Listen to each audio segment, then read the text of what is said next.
Episode 119, Inside the Hotel Room. Jade rubbed her eyes. Am I dreaming? What are you doing here? As she spoke, she slapped her cheek lightly. Yes, it hurt a little. She wasn't dreaming. Dario closed the door behind her and swept her into his arms. His familiar and comforting scent surrounded Jade, soothing her. At the same time, her heart sped up. Jade could not help but reach out her hand to touch the exceptionally handsome face in front of her. She had to confirm whether he was real or not. Dario grabbed her hand and kissed it. When she touched his lips, she finally believed it. He was really here. But how did Dario know where she was? Jade hadn't given him the address or made a phone call. Yet somehow, he found the place. He'd said he was working. She had believed him. You're too sneaky, she told him warmly. Her heart was so full of joy that she thought it might burst. Dario looked at Jade's pale face and shaky demeanor. His heart ached as he rested one hand on her back and smoothed her hair back from her forehead with the other. He looked at Jade with love in his eyes. Are you sick? He asked in a neutral tone. There was no expression on his face. He did not know whether he was happy or worried. I'm fine. Maybe there was something wrong with my lunch. Jade smiled at him. Or maybe I'm just too used to your cooking. You've ruined me for everyone else. Jade was really starting to wonder, though. So many people on the set had eaten the same lunch and only Jade got sick. It was a little suspicious. Could someone have tampered with her food? And maybe you're not used to the environment here? Dario rubbed Jade's stomach. Jade shrugged. Maybe? How are you feeling? Is it getting better? Dario's warm palm lay against her stomach. There was no discomfort. Jade leaned against his solid chest. The heat from his hand, his chest, his breath. She was almost intoxicated by it. It's okay, it doesn't hurt at all. But why did you lie to me that you were working? Jade looked at him shyly. I missed you so much and you teased me. It was really annoying. What, don't you want me here? Then I'll leave. Dario smiled.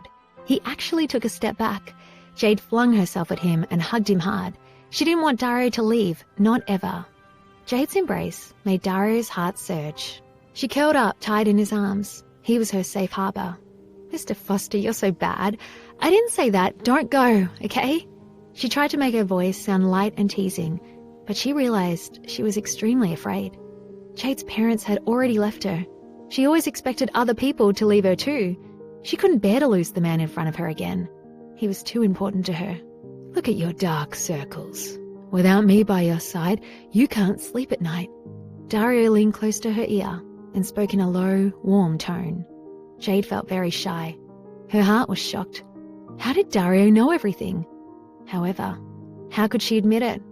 Don't be ridiculous. I slept just fine without you. Better, in fact, Jade protested, staring into Dario's eyes. If she admitted that she couldn't sleep without him, she would be so embarrassed. She could live without him perfectly well. Oh, is that so? Well, if I'm not needed here, I'll head back home. After saying that, Dario put on an exaggeratedly disappointed look. Although Jade knew he was joking, she was still very anxious. What if he really did leave? I didn't tell you to go. You must really hate it here, Jade replied unhappily, pouting. Then tell me the truth. Do you want me to sleep with you? Jade felt her face turn red. She frowned and looked at the single bed behind her. It was plenty of room for her to sleep alone, but with Dario, it would definitely be very crowded. She didn't care. But someone of Dario's status would expect better. Instead of answering him, she bit her lower lip. If you don't say anything, I will take it as you admitting it. All right then, I will reluctantly bring myself to sleep with you tonight. Dario saw the change in her expression and quickly kissed her on the mouth. Is sleeping with me that terrible? No, sleeping with you is the most comfortable sleep in the world. Your body is the perfect size and shape to snuggle with. He leaned closer and closer to her face until he could rub noses with Jade. It was a very intimate action. She pulled back.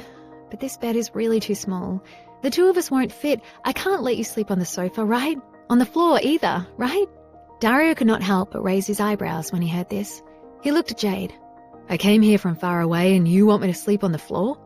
He pulled Jade down onto the bed with him. The two of them filled the entire bed.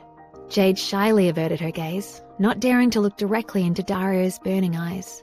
This way we can sleep together. It's the perfect solution. Before Jade could respond, Dario added another sentence that made her face turn red. "Help me take off my clothes."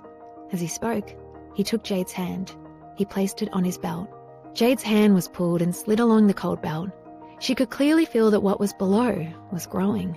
She was under Dario, being warmed by him. He was breathing very close to her. His hot breath distracted and thrilled her. "Mr. Foster, we can't sleep like this. You make me uncomfortable like this." Jade protested underneath him. She wanted to withdraw her hand, but he still held it tightly. Dario didn't answer Jade. Instead, he squeezed her hand once more. Then he unbuckled his belt and slowly took off his pants and shirt.